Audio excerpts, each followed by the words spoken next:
But things could be getting worse. The fight against superbugs now needs a super fund, according to a new UK study. It says antibiotic resistance is more than just a health concern. It's a threat to global economic stability. If unchecked, antibiotic resistance will lead to 10 million deaths a year. And the cost to the global economy, up to $100 trillion by 2050. Researchers say that the problem is the lack of funding for R&D. The United States National Institute of Health is the world's biggest funder with a 3-year budget of $142 billion. But of that, just 1% is spent on antibiotic resistance over the last 4 years.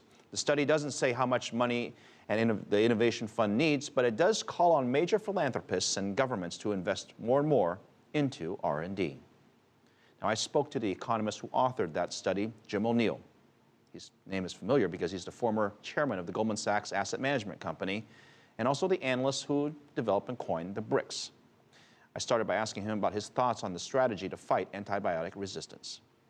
In this paper, we've come up with some early ideas of some of the ways to try and solve it. One of which is, let's call it an innovation fund. A second of which is investing in state-of-the-art diagnostics, or what I sometimes call Google for doctors. A third thing is to try and grow the whole research base at universities, so to try and give greater rewards or stimulus for postgraduate research around the world in microbiology and things related to antibiotic resistance. And then fourthly, really focusing on ways to boost surveillance, so that particularly in the emerging world, so that better medical surveillance practices can be introduced. Obviously something that was very relevant specifically for Ebola, which is pretty relevant for all of this. And then the fifth idea we have in here to complete what's in this latest paper is actually, instead of just focusing on the search for new antibiotics, of which there haven't been any for over 25 years, why not play around with some of the existing ones and to try and look at putting them in different compounds together, because there's some scientific evidence that that might be able to work. Jim, I've only got a few minutes left. I want to touch on two very key points. You are a very data-driven person, let alone an economist. Yeah. What data point did we get in the last 7-8 months to get to where we are today? Was there something that happened or came about? Was it Ebola? Was it something else that caused the community to all of a sudden stand up? Well, I think the thing that's going on is in three different aspects. First of all, in each of the US and Europe, there are more and more signs of people dying in hospitals because they pick up these bugs. So it's about 25,000 people a year are dying in hospitals.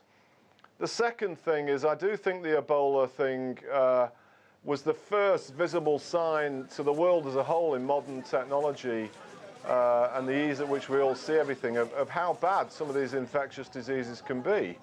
And the third thing is linked to that is all these great breakthroughs in infectious diseases such as HIV and similar things in the third world, TB, malaria, those three in particular. All of that is going to be reversed because we won't be able to give the treatments that solve it unless we can find some more useful and effective antibiotics. So I think it's the combination of those three things. All right. Very quickly, you're talking to a global audience. You're talking to leaders around the world. What exactly do you want? Is it money that you want? Do you want resources? Do you want awareness? What's your top three priorities right now? So I'd say all of those things, but the top three priorities are focus.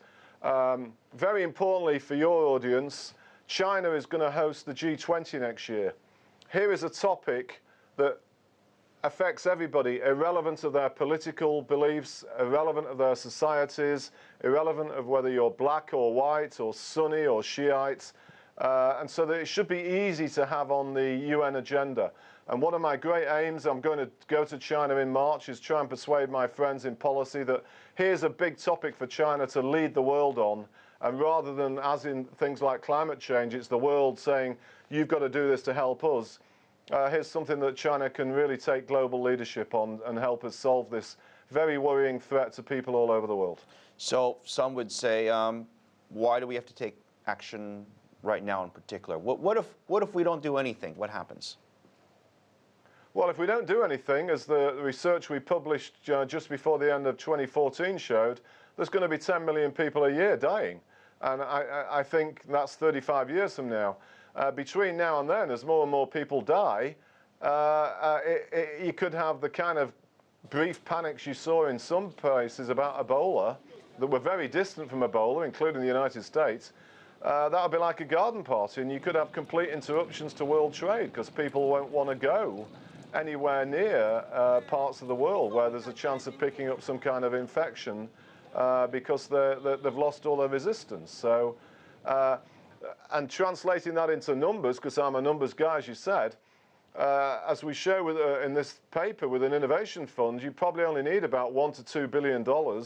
And then as we're beginning to focus on, and the real solution, and we touch on it in this paper, you probably only need to spend about 1/10 of global GDP or less, which is $75 billion or less, today or in the next few years to solve what would be a problem that if we don't deal something about is going to cost us $100 trillion. So that seems like a pretty good risk-reward ratio to me.